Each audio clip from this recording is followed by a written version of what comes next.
Andijon viloyati Bo'ston tumani Sariqjo'ga MFda joylashgan 650-134 sonli konturga keldik. Bu yerda tarvuz ekilgan. 10 gektar yerga 10 gektar uzunligi 500 metr, bo'yi 200 metr. Bu yerda tarvuzlarga zamonaviy usullarda parvarishlanmoqda. Hozirda tarvuzlar gullab meva berish jarayonida. Hozirda sug'orilmoqda. Tabiiy va mineral o'g'itlar bilan oziqlantirilmoqda. Ushbu loyihaga 66 ta dehqon xo'jaligi biriktirilgan. Dehqon xo'jaliklarining har biriga 2 sotixdan to'g'ri keladi.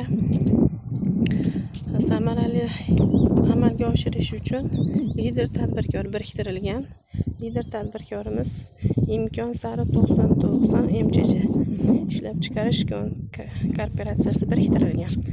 Ushbu loyiha bo'yicha har bitta gektardan 10 tonnadan jami 100 tonna hosil olish rejalashtirilmoqda.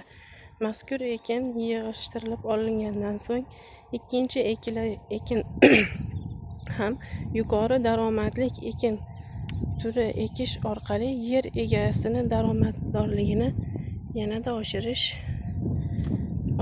uchun amalga oshirilmoqda.